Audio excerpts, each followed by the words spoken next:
So the Ixalan spoilers are officially underway, which is pretty cool. There was one early leak. There was a sheet of uncut cards, I think. Basically, a temporary employee that was working somewhere in the printing facility hijacked a sheet of uncut cards and basically tried to sell them on the secondary market. Apparently, Wizards caught wind of it quite early. It wasn't a good thing, but I mean, they did catch the guy. And this dude is being prosecuted and he's sitting behind bars and he's got a massive fine staring him down. That's a thing that happened. But yeah, so what it means is that spoiler season has basically begun a little bit earlier than it would have. Wizards is now leaning into the fact that there are earlier spoilers. So we've got some more official information a little bit earlier than we would have had it otherwise. I don't mind too much. Some people are a bit bummed. As Wizards put it, it's opening your Christmas presents early, but whatever. You know what, I just want to see the cards. So anyway, I like what the set looks like. It feels, like tribal support, kind of like Lowen gave us. Neat. The bodies in the set are like, the gargantuans from Shards of Alara. They've got like slightly above curve stats, except we don't have the awkward color requirements anymore. Like if we look at, slightly overstated creatures, now they're just in one color, and the bodies are like nice and sizable. So I think the limited is going to be there's not like a 5/5 for 3. More focused on mid-range decks rather than trying to get in low. Most of Armageddon now of Devastation is like, you want to be attacking early and often insane slow control decks with massive top end. There's a lot of cards that reward that. Enrage mechanic, whenever something takes damage, it does something. You've got some utility on the block as well, and also while attacking if your opponent is forced to block. So I think the limited format is going to be more about mid-range decks rather than aggressive decks. There's some nice flavorful mechanics, pirates, ramp support across multiple colors. There's a cool map that flips into a land and gives you a bunch of lotus petals with the treasures, and I think that's pretty good because we've got some huge creatures to try and cast. Unfortunately, I don't have any video editing skills, so I'm not going to be able to put pictures up of these things that I'm talking about. I'll just try and describe the cards as accurately as possible. You can go check them out. They're just the spoilers that have been released. I'm not like doing any cutting edge stuff. It's just cards that I've seen that are coming in the upcoming set. I like Blood Crazed Paladin. So it's 1 and a black for a 1/1 Vampire Knight. It's got flash and it enters the battlefield with a +1/+1 counter for each creature that died that turn. I feel like that's what Yaheni should have been. It just wants to be played off of a Yaheni's expertise. You kill a bunch of dudes and you get this guy.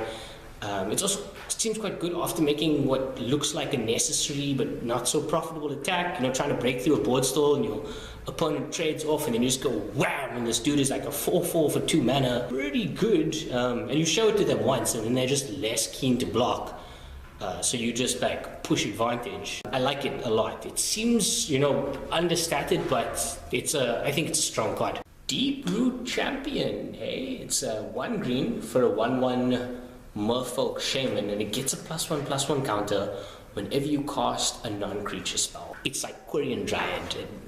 It's good to see my old friend again.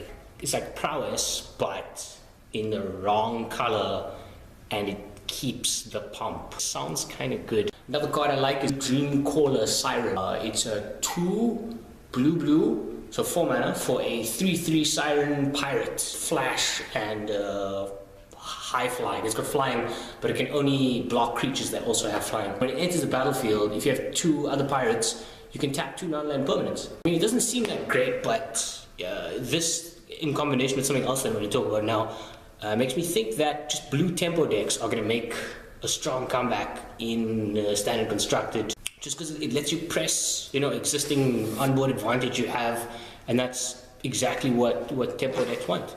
Ripjaw Raptor.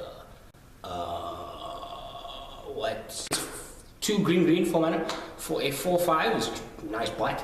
And whenever it takes damage, you draw a card. That's amazing. So your damage-based removal spells no longer 1/1 me. Sweltering Suns can draw me a card. And I think the most important thing about this card is that decks with this card, probably mid-range decks, can run a much higher than average density of damage-based removal spells without feeling like they're dead, because you can just cantrip them by pointing them at your raptor. So, you know, you've got, you know, I mean, it's a bit insane, but you could just run 4 magma sprays and 4 sharks.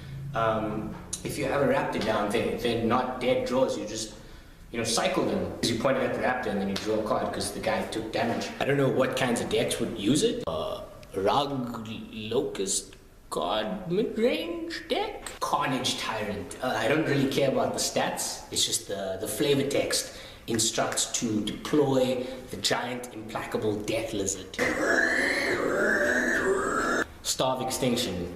It's 5 and 2 red, blow up a land, sweep creatures and walkers for 20 damage.